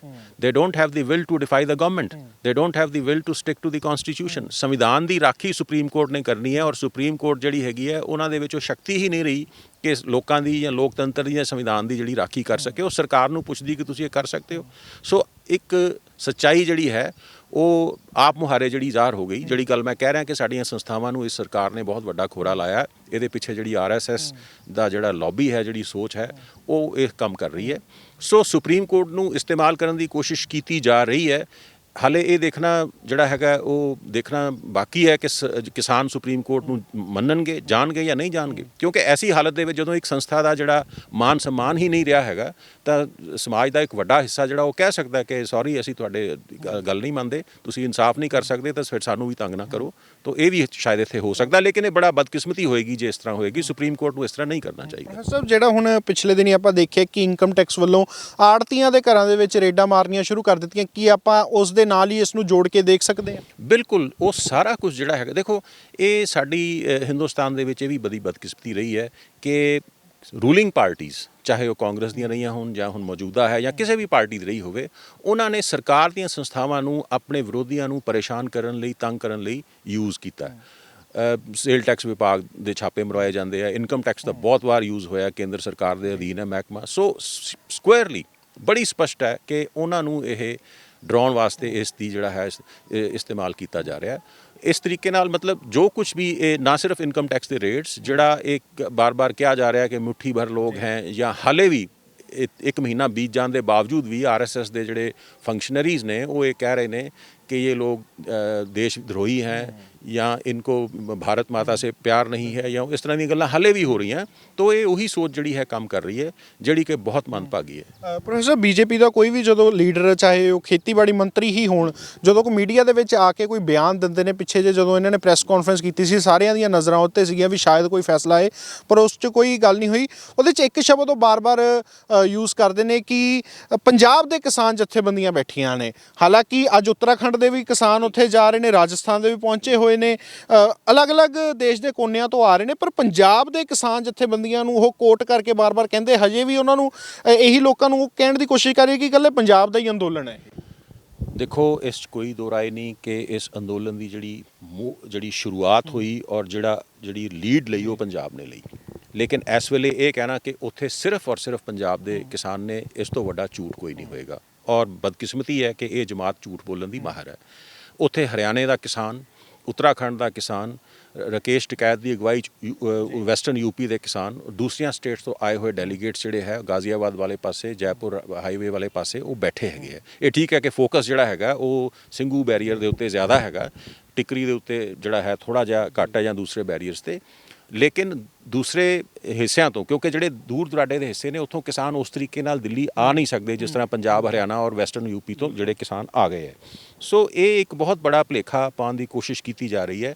ਇਹਦੇ ਪਿੱਛੇ ਵੀ ਉਹਨਾਂ ਦੀ ਸੰਪਰਦਾਇਕ ਸੋਚ ਜਿਹੜੀ ਹੈ ਉਹ ਕੰਮ ਕਰ ਰਹੀ ਹੈ ਕਿ ਪੰਜਾਬ ਦਾ ਕਿਸਾਨ ਮਤਲਬ ਕਿ ਸਿੱਖ ਕਿਸਾਨ ਜਿਹੜੇ ਹੈ ਉਹ ਇਸ ਪਿੱਛੇ ਹੈ, ਦੂਸਰਾ ਨਹੀਂ ਹੈ। ਸੋ ਉਹ ਆਪਣੀ ਆਦਤ ਤੋਂ ਬਾਜ਼ ਨਹੀਂ ਆ ਰਹੇ। ਉਹ ਬਾਰ-ਬਾਰ ਜਿਹੜਾ ਹੈ ਉਹਨਾਂ ਦਾ ਜਿਹੜਾ ਮੀਡੀਆ ਹੈ ਉਹਨਾਂ ਦੇ ਕੰਟਰੋਲ ਦੇ ਵਿੱਚ, ਉਹ ਇਸ ਤਰ੍ਹਾਂ ਦੀ ਜਿਹੜੀਆਂ ਭ੍ਰਾਂਤੀਆਂ ਫੈਲਾਉਣ ਦੀ ਕੋਸ਼ਿਸ਼ ਕਰ ਰਿਹਾ। ਲੇਕਿਨ ਸੋਸ਼ਲ ਮੀਡੀਆ ਦੇ ਥਰੂ ਲੋਕਾਂ ਨੂੰ ਜਿਹੜੀ ਹੈ ਇਨਫੋਰਮੇਸ਼ਨ ਪਹੁੰਚ ਰਹੀ ਹੈ ਔਰ ਲੋਕ ਉਹਨਾਂ ਦੀਆਂ ਗੱਲਾਂ ਦੇ ਵਿੱਚ ਬੜੀ ਚੰਗੀ ਗੱਲ ਹੈ ਕਿ ਨਹੀਂ ਆ ਰਹੇ। ਸੋ ਇਹ ਉਹ ਕੋਸ਼ਿਸ਼ ਕਰਦੇ ਰਹਿਣਗੇ। ਸੋ ਸਾਡੇ ਕਿਸਾਨਾਂ ਨੂੰ, ਸਾਨੂੰ ਆਪ ਨੂੰ ਇਸ ਚੀਜ਼ ਦੇ ਬਾਰੇ ਬਹੁਤ ਅਲਰਟ ਰਹਿਣਾ ਪਏਗਾ। ਅੰਦਰੋਂ ਅੰਦਰੀ ਤਾਂ ਸਰਕਾਰ ਨੂੰ ਵੀ ਪਤਾ ਕਿ ਹਰਿਆਣਾ ਦੇ ਵੱਡੀ ਗਿਣਤੀ ਦੇ ਵਿੱਚ ਜਿਹੜੇ ਕਿਸਾਨ ਉੱਥੇ ਬੈਠੇ ਹੋਏ ਨੇ, ਤਾਂ ਹੀ ਹੁਣ ਕੇਂਦਰ ਨੇ ਕੀ ਇੱਕ ਨਵਾਂ ਚਾਲ ਫੜੀ ਹੈ ਕਿ SYL ਦਾ ਮੁੱਦਾ ਛੇੜ ਦਿਓ। ਬਹੁਤ ਸੈਂਸਿਟਿਵ ਮੁੱਦਾ SYL ਦਾ। ਜਦੋਂ ਵੀ ਕੋਈ ਮਸਲਾ ਹੁੰਦਾ SYL ਦਾ ਸ਼ੁਰੂ ਕਰਕੇ ਉਸ ਨੂੰ ਡਾਇਵਰਟ ਕਰ ਦਿੱਤਾ ਜਾਂਦਾ ਮੁੱਦੇ ਨੂੰ। ਹੁਣ ਵੀ ਡਾਇਵਰਟ ਕਰਨ ਦੀ ਕੋਸ਼ਿਸ਼ ਕੀਤੀ ਜਾ ਰਹੀ ਹੈ ਵੀ ਕਿਸਾਨ ਜਿਹੜੇ ਉੱਥੇ ਹਰਿਆਣੇ ਦੇ ਵੀ ਬੈਠੇ ਨੇ, ਪੰਜਾਬ ਦੇ ਕਿਸਾਨ, ਉਹ ਆਪਸ 'ਚ ਲੜ ਪੈਣ। ਹਾਲਾਂਕਿ ਭਾਈਚਾਰਕ ਸਾਂਝ ਉੱਥੇ ਬਹੁਤ ਦੇਖਣ ਨੂੰ ਮਿਲ ਰਹੀ ਹੈ। ਕਿਸਾਨ ਹਰਿਆਣੇ ਦੇ ਕਹਿ ਰਹੇ ਨੇ ਕਿ ਸਾਨੂੰ ਇੱਕ ਕਰ ਦਿਓ, ਸਰਕਾਰਾਂ ਇੱਕ ਕਰ ਦਿਓ, ਸਾਨੂੰ ਪਾਣੀ ਨਹੀਂ ਚਾਹੀਦਾ ਜਾਂ ਜ਼ਮੀਨਾਂ ਹੀ ਨਹੀਂ ਰਹੀਆਂ। ਪਰ ਸਰਕਾਰ ਜਿਹੜੀ ਹੈ ਉਹ SYL ਦਾ ਮੁੱਦਾ ਛੇੜ ਰਹੀ ਹੈ ਕਿਉਂਕਿ ਬਹੁਤ ਸੈਂਸਿਟਿਵ ਮੁੱਦਾ। ਦੇਖੋ, ਸਰਕਾਰਾਂ ਇਸ ਤਰ੍ਹਾਂ ਦੀਆਂ ਹੋਛੀਆਂ ਚਾਲਾਂ ਪਹਿਲਾਂ ਵੀ ਚੱਲਦੀਆਂ ਰਹੀਆਂ। ਇਹ SYL ਦਾ ਮੁੱਦਾ ਜਦੋਂ ਹਰਿਆਣੇ 'ਚ ਇਲੈਕਸ਼ਨ ਹੁੰਦੇ ਆ ਜਾਂ ਕੋਈ ਇਹੋ ਜਿਹਾ ਮੌਕਾ ਆਉਂਦਾ ਉਦੋਂ ਚੁੱਕ ਲਿਆ ਜਾਂਦਾ। ਇਸੇ ਤਰ੍ਹਾਂ ਪੰਜਾਬ ਦੇ ਵਿੱਚ ਵੀ ਜਿਹੜਾ ਹੈਗਾ ਉਹ 1984 ਦੇ ਦੰਗਿਆਂ ਦਾ ਮੁੱਦਾ ਜਾਂ ਉਸ ਤਰ੍ਹਾਂ ਦਾ ਇਲੈਕਸ਼ਨ ਟਾਈਮ 'ਤੇ ਤੁਸੀਂ ਸੁਣੋਗੇ, ਬਾਅਦ 'ਚ ਨਹੀਂ ਸੁਣੋਗੇ। ਇਹ ਇੱਕ ਪੋਲੀਟੀਕਲ ਹੋਛਾਪੰਥੀ ਹੈ ਇਹਨਾਂ ਸਾਰੇ ਲੋਕਾਂ ਦੀ। ਲੇਕਿਨ ਬੜੀ ਖੁਸ਼ੀ ਦੀ ਗੱਲ ਹੈ ਕਿ ਹਰਿਆਣੇ ਦੇ ਕਿਸਾਨਾਂ ਨੇ ਬਿਲਕੁਲ ਸਰਕਾਰ ਦੀ ਇਹੋ ਜਿਹੀ ਕੋਈ ਗੱਲ ਨਹੀਂ ਸੁਣੀ। ਅੱਜ ਤੁਸੀਂ ਵੀ ਸੁਣਿਆ ਹੋਵੇਗਾ, ਸਾਡੇ ਦਰਸ਼ਕਾਂ ਨੇ ਸੁਣਿਆ ਹੋਊਗਾ ਕਿ ਹਰਿਆਣੇ ਦੇ ਕਿਸਾਨਾਂ ਨੇ ਫੈਸਲਾ ਕੀਤਾ ਕਿ ਹਰਿਆਣੇ ਦੇ ਵਿੱਚ ਵੀ ਸਾਰੇ ਦੇ ਸਾਰੇ ਟੋਲ ਪਲਾਜ਼ਾ ਜਿਹੜੇ ਹੈ ਉਹਨਾਂ ਦੀ ਬੈਰੀਕੇਡਿੰਗ ਕਰਕੇ ਉੱਥੋਂ ਜਿਹੜਾ ਉਹਨਾਂ ਨੂੰ ਰੋਕਿਆ ਜਾਏਗਾ, ਜਿਸ ਤਰ੍ਹਾਂ ਪੰਜਾਬ 'ਚ ਆਲਰੇਡੀ 3 ਮਹੀਨਿਆਂ ਤੋਂ ਚੱਲ ਰਿਹਾ ਹੈਗਾ। ਅਤੇ ਇਹ ਇੱਕ ਬਹੁਤ ਜ਼ਬਰਦਸਤ ਜਿਹੜੀ ਚਪੇੜ ਹੈ ਉਸ ਸੋਚ ਦੇ ਮੂੰਹ ਦੇ ਉੱਤੇ ਜਿਹੜੀ ਇਹਨਾਂ ਲੋਕਾਂ ਨੂੰ ਡਿਵਾਈਡ ਕਰਨਾ ਚਾਹੁੰਦੀ ਹੈ। ਹਰਿਆਣੇ ਦੇ ਕਿਸਾਨ ਉੱਥੇ ਜਾ ਕੇ ਸਮਰਥਨ ਕਰ ਰਹੇ ਨੇ, ਬਕਾਇਦਾ ਉਹਨਾਂ ਨੂੰ ਜਿਹੜਾ ਹੈ ਸਪੋਰਟ ਦੇ ਰਹੇ ਆ, ਬੈਠ ਰਹੇ ਹੈ। ਤੋ ਇਸ ਤੋਂ ਵੱਡਾ ਹੋਰ ਜਵਾਬ ਇਹਨਾਂ ਨੂੰ ਕੀ ਚਾਹੀਦਾ ਕਿ SYL ਦਾ ਮੁੱਦਾ ਜਿਹੜਾ ਹੈਗਾ ਉਹ ਖੜਾ ਕਰਕੇ ਹਰ ਕੋਸ਼ਿਸ਼ ਕਰਨਗੇ, ਹਰ ਬਾਰ-ਬਾਰ ਇਹ ਕੋਸ਼ਿਸ਼ ਕਰਨਗੇ, ਕਿਉਂਕਿ ਇਹਨਾਂ ਨੂੰ ਇੱਕੋ ਹੀ ਚੀਜ਼ ਆਉਂਦੀ ਹੈ ਕਿ ਕਿਸ ਤਰੀਕੇ ਨਾਲ ਅਸੀਂ ਲੋਕਾਂ ਨੂੰ ਤੋੜ ਸਕਦੇ ਹਾਂ, ਵੰਡ ਸਕਦੇ ਹਾਂ, ਧਰਮ ਦੇ ਨਾਂ ਦੇ ਉੱਤੇ, ਕੋਈ ਸਥਾਨਕ ਮੁੱਦਿਆਂ ਦੇ ਨਾਂ 'ਤੇ, ਭਾਸ਼ਾ ਦੇ ਨਾਂ 'ਤੇ, ਜਾਂ ਹੋਰ ਜੋ ਵੀ ਕਰ ਸਕਦੇ ਹੋਏ ਕਰਨਗੇ। ਲੇਕਿਨ ਬਹੁਤ ਖੁਸ਼ੀ ਦੀ ਗੱਲ ਹੈ, ਮੈਨੂੰ ਕਈ ਵਾਰੀ ਮੈਂ ਖੁਦ ਉਦਾਸ ਹੋ ਜਾਂਦਾ ਸੀ ਕਿ ਸਾਡੇ ਦੇਸ਼ ਦੇ ਵਿੱਚ ਕੀ ਹੋ ਰਿਹਾ। ਲੇਕਿਨ ਹੁਣ ਮੈਨੂੰ ਇਹ ਲੱਗਦਾ ਕਿ ਸਾਡੇ ਦੇਸ਼ ਦੇ ਲੋਕ ਸਮਝ ਰਹੇ ਨੇ ਇਹ ਚਾਲ, ਔਰ ਅੱਛਾ ਟਾਈਮ ਆਉਣ ਵਾਲਾ ਹੈ ਕਿ ਲੋਕ ਇਹਨਾਂ ਚਾਲਾਂ ਦੇ ਵਿੱਚ ਨਹੀਂ ਆਉਣਗੇ। ਸਰ, ਇਤਿਹਾਸ ਦੇ ਪੰਨਿਆਂ ਨੂੰ ਜੇ ਫਰੋਲੀਏ ਆਪਾਂ, ਇਤਿਹਾਸ ਦੇ ਵਿੱਚ ਵੀ ਕੋਈ ਐਡਾ ਵੱਡਾ ਅੰਦੋਲਨ ਦਰਜ ਕੀਤਾ ਗਿਆ ਜਿਸ ਦੇ ਵਿੱਚ ਸਰਕਾਰ ਦੇ IT ਸੈੱਲ ਨੂੰ ਕਿਸਾਨਾਂ ਦੇ IT ਸੈੱਲ ਨੇ ਪੂਰੀ ਟੱਕਰ ਦਿੱਤੀ ਹੈ। ਨੌਜਵਾਨਾਂ ਨੇ ਪੂਰਾ ਮੋਰਚਾ ਸਾਂਭਿਆ ਹੋਇਆ। ਅੱਜ ਕੱਲ੍ਹ ਦਾ ਜੋ ਸੋਸ਼ਲ ਮੀਡੀਆ ਦਾ ਦੌਰ ਚੱਲ ਰਿਹਾ, ਇੰਸਟਾਗ੍ਰਾਮ, WhatsApp, ਸਨੈਪਚੈਟ, ਕਿਸਾਨਾਂ ਦਾ ਜਿਹੜਾ IT ਸੈੱਲ ਹੈ ਹਰੇਕ 'ਤੇ ਐਕਟਿਵ ਆ ਪੂਰਾ। ਮਤਲਬ ਇੰਨੇ ਕੁ ਜ਼ਿਆਦਾ ਵਧੀਆ ਢੰਗ ਦੇ ਨਾਲ ਉਹ ਆਪਰੇਟ ਕਰ ਰਿਹਾ। ਇਤਿਹਾਸ ਦੇ ਵਿੱਚ ਕੋਈ ਅਜਿਹਾ ਅੰਦੋਲਨ ਦਰਜ ਕੀਤਾ ਗਿਆ ਸਰਕਾਰ ਨੂੰ ਜਿਹਨੇ ਸਿੱਧੀ ਟੱਕਰ ਦਿੱਤੀ ਹੋਵੇ? ਹਾਂ, ਦੇਖੋ, ਸਾਡੇ ਦੇਸ਼ ਜਦੋਂ ਐਮਰਜੈਂਸੀ ਲੱਗੀ ਸੀ 1975 'ਚ, ਮਿਸਿਸ ਗਾਂਧੀ ਪ੍ਰਾਈਮ ਮਿਨਿਸਟਰ ਸੀਗੇ, ਉਹਨਾਂ ਦੇ ਖਿਲਾਫ ਬਹੁਤ ਬੜਾ ਅੰਦੋਲਨ ਲੋਕ ਨਾਇਕ ਜੈ ਪ੍ਰਕਾਸ਼ ਨਾਰਾਇਣ ਦੀ ਅਗਵਾਈ 'ਚ ਆਇਆ ਸੀ। ਹਾਂ, ਉਦੋਂ ਜਿਹੜਾ ਹੈ ਮੀਡੀਆ ਇਸ ਤਰ੍ਹਾਂ ਦਾ ਨਹੀਂ ਸੀ ਜਾਂ IT ਉਸ ਵੇਲੇ ਨਹੀਂ ਸੀ ਸਾਡੇ ਕੋਲ, ਲੇਕਿਨ ਇਸ ਦੇ ਨਾ ਹੋਣ ਦੇ ਬਾਵਜੂਦ ਉਹ ਬਹੁਤ ਬੜਾ ਅੰਦੋਲਨ ਸੀ। ਸ਼ਾਇਦ ਲੋਕ, ਮੌਜੂਦਾ ਪੀੜ੍ਹੀ ਜਿਹੜੀ ਹੈ ਉਸ ਨੂੰ ਭੁੱਲ ਗਈ ਹੋਏਗੀ। ਮੈਂ ਉਸ ਵੇਲੇ ਸਕੂਲ ਦੇ ਵਿੱਚ ਪੜ੍ਹਦਾ ਸੀ, ਮੈਨੂੰ ਅਜੇ ਵੀ ਯਾਦ ਹੈ ਕਿ ਕਿੱਡਾ ਜ਼ਬਰਦਸਤ ਅੰਦੋਲਨ ਜੈ ਪ੍ਰਕਾਸ਼ ਨਾਰਾਇਣ ਦੀ ਅਗਵਾਈ ਦੇ ਵਿੱਚ ਸਾਰੇ ਦੇਸ਼ ਦੇ ਵਿੱਚ ਜਿਹੜਾ ਹੈ ਆਰੰਭਿਆ ਗਿਆ। ਜਾਂ ਸਾਡੀ ਆਜ਼ਾਦੀ ਦੀ ਲੜਾਈ ਵੇਲੇ ਮਹਾਤਮਾ ਗਾਂਧੀ ਇੱਕ ਕਾਲ ਦਿੰਦੇ ਸੀ, ਉਦੋਂ ਤਾਂ ਅਖਬਾਰਾਂ ਵੀ ਇੰਨੀਆਂ ਨਹੀਂ ਸੀ, ਉਹ ਇੱਕ ਕਾਲ ਦਿੰਦੇ ਸੀ ਕਿ ਅੱਜ ਜਿਹੜਾ ਹੈ ਸੱਤਿਆਗ੍ਰਹਿ ਕਰਨਾ ਜਾਂ ਅੱਜ ਚਰਖਾ ਚਲਾਉਣਾ, ਤੇ ਸਾਰਾ ਦੇਸ਼ ਜਿਹੜਾ ਹੈ ਇਕੱਠਾ ਹੋ ਜਾਂਦਾ ਸੀ। ਸੋ ਸਾਡੇ ਦੇਸ਼ ਦੇ ਵਿੱਚ ਤਾਂ ਇਤਿਹਾਸ ਹੈਗਾ ਕਿ ਅਸੀਂ ਜਦੋਂ ਇਹੋ ਜਿਹੀ ਕੋਈ ਸਾਡੇ 'ਤੇ ਔਖੀ ਘੜੀ ਆਉਂਦੀ ਹੈ ਉਸ ਵੇਲੇ ਅਸੀਂ ਇਕੱਠੇ ਹੋਏ ਹਾਂ। ਸੋ ਹੁਣ ਵੀ ਉਸ ਤਰ੍ਹਾਂ ਇਕੱਠੇ ਰਵਾਂਗੇ ਔਰ ਅਸੀਂ ਉਸ ਨੂੰ ਹਰਾਇਆ। ਐਮਰਜੈਂਸੀ ਦਾ ਕਿੰਨੀ ਖੂਬਸੂਰਤੀ ਨਾਲ ਮੁਕਾਬਲਾ ਕੀਤਾ ਗਿਆ ਸੀਗਾ ਔਰ ਅਲਟੀਮੇਟਲੀ ਮਿਸਿਸ ਗਾਂਧੀ ਹਾਰੀ, ਕਾਂਗਰਸ ਸੱਤਾ ਤੋਂ ਬਾਹਰ ਹੋਈ। ਤੋ ਇਸੇ ਤਰ੍ਹਾਂ ਹੁਣ ਵੀ ਮੈਨੂੰ ਉਮੀਦ ਹੈ ਕਿ ਇਹ ਜਿਹੜੀ ਇੱਕ ਭਾਵਨਾ ਬਣਦੀ ਜਾ ਰਹੀ ਹੈ, ਇਹ ਜਿਹੜਾ ਅੰਦੋਲਨ ਉਸੇ ਲਾਈਨ 'ਤੇ ਚੱਲ ਰਿਹਾ ਹੈਗਾ ਔਰ ਇਹ ਸਾਰੀਆਂ ਜਿਹੜੀਆਂ ਐਂਟੀ ਇੰਡੀਅਨ ਫੋਰਸਿਸ ਜਿਹੜੀਆਂ ਇਸ ਵੇਲੇ ਸੱਤਾ ਦੇ ਉੱਤੇ ਬੈਠੀਆਂ ਹੋਈਆਂ, ਇਹ ਸੱਤਾ ਤੋਂ ਬਾਹਰ ਹੋਣਗੀਆਂ ਇਸ ਅੰਦੋਲਨ ਦੇ ਚੱਲਦੇ। ਅੱਜ ਇੱਕ ਹੋਰ ਜਿਹੜੀ ਘਟਨਾ ਵਾਪਰੀ ਹੈ, ਭਗਵੰਤ ਮਾਨ MP ਆਮ ਆਦਮੀ ਪਾਰਟੀ ਤੋਂ ਤੇ ਸੰਜੇ ਸਿੰਘ ਜੋ ਰਾਜ ਸਭਾ ਮੈਂਬਰ ਨੇ, ਉਹਨਾਂ ਨੇ ਸੰਸਦ ਭਵਨ ਦੇ ਵਿੱਚ ਨਰਿੰਦਰ ਮੋਦੀ ਤੇ ਨਾਅਰੇ ਲਾਏ ਨੇ, ਨਾਅਰੇਬਾਜ਼ੀ ਕੀਤੀ ਹੈ, ਕਾਲੇ ਕਾਨੂੰਨ ਵਾਪਸ ਗਏ, ਪਰ ਨਰਿੰਦਰ ਮੋਦੀ ਨੇ ਉਹਨਾਂ ਦੀ ਗੱਲ ਦਾ ਜਵਾਬ ਨਹੀਂ ਦਿੱਤਾ, ਮੂੰਹ ਘੁਮਾ ਕੇ ਦੂਜੇ ਪਾਸੇ ਲੰਘੇ। ਉਸ ਨੂੰ ਕਿਸ ਤਰ੍ਹਾਂ ਦੇਖਦੇ? ਨਹੀਂ, ਜਵਾਬ ਕੀ ਦੇਣਗੇ ਉਹ ਤਾਂ ਇੱਕ ਐਸਾ ਪ੍ਰਧਾਨ ਮੰਤਰੀ ਬਦਕਿਸਮਤੀ ਨਾਲ ਇਸ ਦੇਸ਼ ਦੀ ਸੱਤਾ ਦੇ ਉੱਤੇ ਕਾਬਜ਼ ਹੋ ਗਿਆ, ਜਿਹੜਾ ਲੋਕਾਂ ਨਾਲ ਗੱਲ ਹੀ ਨਹੀਂ ਕਰਨੀ ਚਾਹੁੰਦਾ, ਜਿਹੜਾ ਮੋਨੋਲੋਗ ਕਰਦਾ, ਮਨ ਕੀ ਬਾਤ 'ਚ ਆਪਣੀ ਗੱਲ ਕਹਿੰਦਾ, ਲੋਕਾਂ ਦੇ ਸਵਾਲਾਂ ਦੇ ਜਵਾਬ ਨਹੀਂ ਦੇਣਾ ਚਾਹੁੰਦਾ, ਲੋਕਾਂ ਨਾਲ ਗੱਲ ਨਹੀਂ ਕਰਨਾ ਚਾਹੁੰਦਾ। ਕਦੇ ਉਹ ਪੱਤਰਕਾਰਾਂ ਦੇ ਸਾਹਮਣੇ ਨਹੀਂ ਹੋਇਆ, ਕਦੇ ਉਹ ਸਵਾਲਾਂ ਦੇ ਜਵਾਬ ਨਹੀਂ ਦੇਣਾ ਚਾਹੁੰਦਾ। ਸੋ ਉਸ ਪ੍ਰਧਾਨ ਮੰਤਰੀ ਤੋਂ ਤੁਸੀਂ ਕੀ ਉਮੀਦ ਰੱਖ ਸਕਦੇ ਹੋ? ਮੈਂ ਤਾਂ ਬਾਰ-ਬਾਰ ਕਹਿ ਰਿਹਾ ਕਿ ਇਸ ਦੇਸ਼ ਦੀ ਬਦਕਿਸਮਤੀ ਸੀ ਕਿ ਸ਼ਕਤੀਆਂ ਜਿਹੜੀਆਂ ਇਹ ਸੱਤਾ 'ਤੇ ਕਾਬਜ਼ ਹੋ ਗਈਆਂ। ਅਦਰਵਾਈਜ਼ ਸਾਡੇ ਦੇਸ਼ ਦਾ ਤਾਂ ਇਸ ਤਰ੍ਹਾਂ ਦਾ ਕਲਚਰ ਹੀ ਨਹੀਂ ਸੀ। ਇਹ ਦੇਸ਼ ਗਾਂਧੀ ਔਰ ਨਹਿਰੂ ਨੇ ਜੋ ਬਣਾਇਆ ਸੀ, ਜੋ ਜਿਹੜਾ ਧਰਮ ਨਿਰਪੱਖਤਾ ਦਾ ਜਿਹੜਾ ਲੋਕਤੰਤਰ ਦਾ ਜਿਹੜਾ ਕਲਚਰ ਇੱਥੇ ਬਣਾਇਆ ਸੀ, ਠੀਕ ਹੈ ਉਹਦੇ 'ਚ ਪ੍ਰੋਬਲਮਸ ਪਹਿਲਾਂ ਵੀ ਸੀ, ਮੈਂ ਨਹੀਂ ਕਹਿੰਦਾ ਪਹਿਲਾਂ ਪ੍ਰੋਬਲਮ ਨਹੀਂ ਸੀ ਜਾਂ ਉਹਨਾਂ ਪਾਰਟੀਆਂ ਨੇ ਗਲਤੀਆਂ ਨਹੀਂ ਕੀਤੀਆਂ, ਲੇਕਿਨ ਉਸ ਨੂੰ ਤਾਂ ਬਿਲਕੁਲ ਤਹਿਸ ਨਹਿਸ ਕਰਨ 'ਚ ਇਹਨਾਂ ਨੇ ਕੋਈ ਕਸਰ ਹੀ ਨਹੀਂ ਛੱਡੀ। ਅਤੇ ਉਸ ਪ੍ਰਧਾਨ ਮੰਤਰੀ ਤੋਂ, ਉਸ ਸੋਚ ਵਾਲੇ ਵਿਅਕਤੀ ਤੋਂ ਤੁਸੀਂ ਬਿਲਕੁਲ ਉਮੀਦ ਨਹੀਂ ਕਰ ਸਕਦੇ ਕਿ ਉਹਨੂੰ ਕੋਈ ਕਿਸੇ ਕਿਸਮ ਦੀ ਸੰਗ ਸ਼ਰਮ ਆਏਗੀ ਕਿ ਮੈਨੂੰ ਇਸ ਤਰ੍ਹਾਂ ਕਿਹਾ ਜਾ ਰਿਹਾ। ਸੋ they are ਅਨਫੇਜ਼ਡ, they will go in like this. ਹੁਣ ਤਾਂ ਲੋਕ ਹੀ ਉਹਨਾਂ ਨੂੰ ਰਸਤਾ ਦਿਖਾਉਣਗੇ। ਪ੍ਰੋਫੈਸਰ, ਆਖਰੀ ਸਵਾਲ ਮੇਰਾ ਇਹੀ ਹੈ ਕਿ ਕਿਸਾਨ ਲਗਾਤਾਰ ਮੰਗ ਕਰ ਰਹੇ ਕਿ ਇਹ ਖੇਤੀਬਾੜੀ ਕਾਨੂੰਨ ਜਿਹੜੇ ਨੇ ਉਹ ਵਾਪਸ ਰਹਿਣ, ਪਰ ਕਿਸਾਨ ਨਾਲ ਕੋਈ ਅਲਟਰਨੇਟਿਵ ਨਹੀਂ ਦੇ ਰਹੇ ਵੀ ਕੀ ਹੋਣਾ ਚਾਹੀਦਾ, ਕੀ ਕਿਸਾਨਾਂ ਨੂੰ ਜੋ ਸਾਡਾ ਐਗਜ਼ਿਸਟਿੰਗ ਸਿਸਟਮ ਚੱਲ ਰਿਹਾ ਮੰਡੀਆਂ ਦਾ, ਕਿਉਂਕਿ ਕਿਸਾਨ ਹਜੇ ਵੀ ਖੁਦਕੁਸ਼ੀਆਂ ਕਰ ਰਹੇ ਨੇ, ਜ਼ਹਿਰ ਖਾ ਰਹੇ ਨੇ, ਇੱਕ ਪਾਸੇ ਉਹੀ ਕਿਸਾਨ ਉੱਥੇ ਦਿਖਾ ਰਹੇ ਨੇ, ਨਾਲ ਕਹਿ ਰਹੇ ਨੇ ਕਿ ਜਿਹੜਾ ਨਵਾਂ ਸਿਸਟਮ ਆ ਰਿਹਾ ਇਹ ਰੱਦ ਕੀਤਾ ਜਾਵੇ। ਕਿ ਅਲਟਰਨੇਟਿਵ ਕੋਈ ਹੈਗਾ ਕਿਸਾਨਾਂ ਕੋਲ, ਜਾਂ ਜਿਹੜਾ ਹੁਣ ਸਿਸਟਮ ਚੱਲ ਰਿਹਾ, ਕਿਸਾਨ ਮਰ ਰਿਹਾ, ਕਰਜ਼ੇ ਥੱਲੇ ਆ, ਉਹ ਮਨਜ਼ੂਰ ਹੈ ਕਿਸਾਨਾਂ ਨੂੰ? ਬਹੁਤ ਸੋਹਣਾ ਸਵਾਲ ਤੁਸੀਂ ਪੁੱਛਿਆ। ਬਹੁਤ ਜ਼ਰੂਰੀ ਹੈ ਕਿ ਇੱਕ ਆਲਟਰਨੇਟਿਵ ਦਿੱਤਾ ਜਾਵੇ। ਜਦੋਂ ਆਪਾਂ ਕਹਿੰਦੇ ਹਾਂ ਕਿ ਸਾਨੂੰ ਆਹ ਪਸੰਦ ਨਹੀਂ, ਤਾਂ ਸਾਡੇ ਕੋਲ ਜਵਾਬ ਹੋਣਾ ਚਾਹੀਦਾ ਕਿ ਇਹਦੀ ਜਗ੍ਹਾ ਅਸੀਂ ਆਹ ਚਾਹੁੰਦੇ ਹਾਂ, ਔਰ ਕਿਸਾਨਾਂ ਨੂੰ ਆਲਟਰਨੇਟਿਵ ਦੇਣਾ ਚਾਹੀਦਾ। ਜਿਹੜੇ ਖੇਤੀਮਾਰ ਕਿਸਾਨਾਂ ਦੇ ਪੱਖੀ ਹੈਗੇ ਆ, ਮੈਂ ਸਮਝਦਾ ਅਸੀਂ ਸਾਰਿਆਂ ਨੂੰ ਸਾਡਾ ਫਰਜ਼ ਬਣਦਾ ਕਿ ਇੱਕ ਆਲਟਰਨੇਟਿਵ ਪੈਰਾਡਾਈਮ ਦਿੱਤੀ ਜਾਵੇ, ਇੱਕ ਆਲਟਰਨੇਟਿਵ ਮਾਡਲ ਦਿੱਤਾ ਜਾਵੇ, ਕਿਉਂਕਿ ਜੋ ਮੌਜੂਦਾ ਸਥਿਤੀ ਹੈਗੀ ਹੈ ਉਹ ਸਸਟੇਨੇਬਲ ਨਹੀਂ ਹੈਗੀ। ਜਿਹੜਾ ਸਾਡਾ, ਅਸੀਂ ਕਈ ਸਾਲਾਂ ਤੋਂ ਕਹਿ ਰਹੇ ਹਾਂ ਪੰਜਾਬ ਦੇ ਵਿੱਚ ਕਿ ਜਿਹੜਾ ਸਾਡਾ ਵੀਟ ਰਾਈਸ ਸਿਸਟਮ ਹੈਗਾ ਉਸ ਨੂੰ ਬਦਲਿਆ ਜਾਵੇ, ਡਾਈਵਰਸੀਫਿਕੇਸ਼ਨ ਹੋਈ ਜਾਵੇ, ਲੇਕਿਨ ਬਦਕਿਸਮਤੀ ਦੀ ਗੱਲ ਇਹ ਹੈ ਕਿ ਸਰਕਾਰਾਂ ਨੇ ਇਸ ਸੰਬੰਧੀ ਖੁਦ ਕੁਝ ਨਹੀਂ ਕੀਤਾ। ਇਹ ਨਹੀਂ ਕਿ ਕਿਸਾਨ ਤਿਆਰ ਨਹੀਂ ਹੈਗਾ, ਕਿਸਾਨ ਕਹਿੰਦਾ ਕਿ ਸਾਨੂੰ ਅਸ਼ੋਰਡ ਮਾਰਕੀਟ ਦਿਓ, ਅਸੀਂ ਦਾਲਾਂ ਬੀਜ ਦਿੰਦੇ ਹਾਂ, ਦੂਸਰੀਆਂ ਚੀਜ਼ਾਂ ਬੀਜ ਦਿੰਦੇ ਹਾਂ, ਲੇਕਿਨ ਹੁਣ ਸਾਨੂੰ ਅਸ਼ੋਰਡ ਮਾਰਕੀਟਿੰਗ ਦਾ ਭਰੋਸਾ ਦਿਓ ਕਿ ਸਾਡਾ ਪ੍ਰੋਡਿਊਸ ਖਰੀਦਿਆ ਜਾਊਗਾ ਤੇ ਅਸੀਂ ਉਸ ਨੂੰ ਕਰ ਦਿਆਂਗੇ। ਇਸੇ ਤਰ੍ਹਾਂ ਜਿਹੜੀ ਇੱਥੇ ਜਿਸ ਤਰ੍ਹਾਂ ਦੀ ਇੰਡਸਟਰੀ ਪੰਜਾਬ 'ਚ ਡਿਵੈਲਪ ਹੋਣੀ ਚਾਹੀਦੀ ਸੀ, ਮੈਂ ਜਦੋਂ ਪੜ੍ਹਦਾ ਕਿ ਕੈਰੋਂ ਸਾਹਿਬ ਨੇ ਕਿੰਨਾ ਵਧੀਆ ਸ਼ੁਰੂਆਤ ਕੀਤੀ ਸੀ ਪੰਜਾਬ 'ਚ, ਇੱਥੇ ਉਦਯੋਗ ਲੱਗਣੇ ਸ਼ੁਰੂ ਹੋਏ ਸੀ। ਬਦਕਿਸਮਤੀ ਹੈ ਕਿ ਕੈਰੋਂ ਸਾਹਿਬ ਤੋਂ ਬਾਅਦ ਕੋਈ ਉਸ ਤਰ੍ਹਾਂ ਦਾ ਮੁੱਖ ਮੰਤਰੀ ਨਹੀਂ ਆਇਆ। ਜੇ ਆਇਆ ਹੁੰਦਾ ਕੋਈ ਉਸ ਤਰ੍ਹਾਂ ਦਾ ਲੀਡਰ, ਇੱਥੇ ਉਸ ਤਰ੍ਹਾਂ ਦੇ ਉਦਯੋਗ ਲੱਗੇ ਹੁੰਦੇ, ਸਾਡਾ ਜਿਹੜਾ ਫਾਰਮਰ ਹੈ ਉਸ ਦੀ ਡਿਪੈਂਡੈਂਸ ਐਗਰੀਕਲਚਰ 'ਤੇ ਘਟਦੀ, ਜਾਂ ਸਾਡਾ ਜਿਹੜੀ ਰॉ ਮਟੀਰੀਅਲ ਹੈ, ਜਿਹੜਾ ਸਾਡੀ ਐਗਰੀਕਲਚਰ ਪ੍ਰੋਡਿਊਸ ਹੈ, ਉਹਦੀ ਵੈਲਿਊ ਐਡੀਸ਼ਨ ਪ੍ਰੋਡਕਟਸ ਬਣਦੇ। ਅਸੀਂ ਸਾਰੇ ਬਾਰ-ਬਾਰ ਸੁਣਦੇ ਹਾਂ ਕਿ ਕਣਕ ਸਭ ਤੋਂ ਜ਼ਿਆਦਾ ਪੰਜਾਬ 'ਚ ਹੁੰਦੀ ਹੈ, ਲੇਕਿਨ ਪੰਜਾਬ 'ਚ ਕੋਈ ਬਿਸਕੁਟਾਂ ਦੀ ਫੈਕਟਰੀ ਨਹੀਂ, ਇੱਥੇ ਬਿਸਕੁਟ ਖਾਣੇ ਹੁੰਦੇ ਆ ਤਾਂ ਮਹਾਰਾਸ਼ਟਰ ਤੋਂ ਬਣ ਕੇ ਆ ਰਹੇ ਹੈ। ਸੋ ਇਹ ਸਾਰਾ ਕੁਝ ਜੋ ਹੈਗਾ ਇਸ ਨੂੰ ਬਦਲਣ ਦੀ ਲੋੜ ਹੈ ਤਾਂ ਕਿ ਇੱਥੇ ਖੇਤੀ ਜਿਹੜੀ ਹੈਗੀ ਹੈ ਸਸਟੇਨੇਬਲ ਹੋਣੀ ਚਾਹੀਦੀ ਹੈ। ਸੋ ਕਿਸਾਨ ਭਰਾਵਾਂ ਨੂੰ ਵੀ ਇਸ ਪਾਸੇ ਜਿਹੜਾ ਹੈਗਾ ਕੁਝ ਬਦਲਾਅ ਦੇ ਵਾਲੇ ਪਾਸੇ ਤਿਆਰ ਹੋਣਾ ਪਊਗਾ, ਲੇਕਿਨ ਇਹ ਬਦਲਾਅ ਉਹ ਨਹੀਂ ਹੈ ਜੋ ਕੇਂਦਰ ਸਰਕਾਰ ਚਾਹੁੰਦੀ ਹੈ। ਉਹ ਬਦਲਾਅ ਜਿਹੜਾ ਹੈ ਉਸ ਨੂੰ ਸਰਕਾਰ ਦੀ ਮਦਦ ਦੇ ਨਾਲ ਇਸ ਨੂੰ ਲਿਆਉਣਾ ਪਊਗਾ, ਔਰ ਉਸ ਦਾ ਆਲਟਰਨੇਟਿਵ ਮਾਡਲ ਜਿਹੜਾ ਹੈਗਾ, ਬਿਲਕੁਲ ਤੁਹਾਡੀ ਗੱਲ ਠੀਕ ਹੈ, ਉਸ ਨੂੰ ਦੇਣਾ ਚਾਹੀਦਾ, ਔਰ ਸਾਨੂੰ ਮੰਨਣਾ ਚਾਹੀਦਾ ਕਿ ਸਾਡੇ ਐਗਜ਼ਿਸਟਿੰਗ ਸਿਸਟਮ ਦੇ ਵਿੱਚ ਵੀ ਪ੍ਰੋਬਲਮਸ ਹੈਗੀਆਂ ਤੇ ਉਹਨਾਂ ਨੂੰ ਦੂਰ ਕਰਕੇ ਹੀ ਅਸੀਂ ਜਿਹੜਾ ਹੈ ਠੀਕ ਕਰ ਪਾਵਾਂਗੇ, ਨਹੀਂ ਤਾਂ ਇਸ ਪ੍ਰਣਾਲੀ ਦੇ ਚੱਲਦੇ ਵੀ ਕੋਈ ਰਸਤਾ ਨਹੀਂ ਹੈ। ਬਹੁਤ ਬਹੁਤ ਧੰਨਵਾਦ ਜੀ। ਤਾਂ ਇਸ ਸਾਡੇ ਨਾਲ ਪ੍ਰੋਫੈਸਰ PS ਭੋਗਲ ਜੀ, ਜਿਨ੍ਹਾਂ ਨਾਲ ਆਪਾਂ ਗੱਲਬਾਤ ਕੀਤੀ ਹੈ ਕਿ ਹੁਣ ਕੀ ਰੂਪ ਰੇਖਾ ਰਹੇਗੀ ਇਹਨਾਂ ਦਾ। ਜਿਸ ਤਰ੍ਹਾਂ ਕਹਿਣਾ ਕਿ ਫੈਸਲਾ ਕੁੰਨ ਸਥਿਤੀ ਵੱਲ ਵੱਧਦਾ ਜਾ ਰਿਹਾ, ਹੁਣ ਅੰਦੋਲਨ ਆਉਣ ਵਾਲੇ ਦਿਨਾਂ ਦੇ ਵਿੱਚ ਕੋਈ ਨਾ ਕੋਈ ਫੈਸਲਾ ਜ਼ਰੂਰ ਹੋ ਸਕਦਾ, ਪਰ ਕਿਸਾਨ ਜਿਹੜੇ ਨੇ ਉਹ ਲਗਾਤਾਰ ਡਟੇ ਹੋਏ ਨੇ, ਕਿਸਾਨ ਯੈਸੀਆਂ ਨੂੰ ਤੇ ਅੜੇ ਹੋਏ ਨੇ। ਤਾਂ ਹੁਣ ਜਿਹੜਾ ਕੇਂਦਰ ਸਰਕਾਰ ਦਾ ਜੋ ਸੱਦਾ ਉਸ 'ਤੇ ਵੀ ਦੇਖੋ ਕਿਸਾਨਾਂ ਦਾ ਹੁਣ ਕੀ ਫੈਸਲਾ ਹੁੰਦਾ। ਤਾਂ ਵਧੇਰੇ ਅਪਡੇਟ ਸੀ ਸਾਡੇ ਨਾਲ ਜੁੜੇ ਰਹੋ। ਲੁਧਿਆਣਾ ਤੋਂ ਸਨਮਜੀਤ ਸਿੰਘ, ਕੈਮਰਾਮੈਨ ਸਤਵੰਤ ਮਠਾੜੂ ਦੇ ਨਾਲ, ਲੁਧਿਆਣਾ ਟਾਈਮਜ਼। ਵਧੇਰੇ ਜਾਣਕਾਰੀ ਲਈ ਸਬਸਕ੍ਰਾਈਬ ਕਰੋ ਸਾਡਾ YouTube ਚੈਨਲ ਪਬਲਿਕ ਟਾਈਮਜ਼ ਅਤੇ ਨੋਟੀਫਿਕੇਸ਼ਨ ਲਈ ਬੈਲ ਆਈਕਨ ਤੇ ਕਲਿੱਕ ਕਰਨਾ ਨਾ ਭੁੱਲੋ।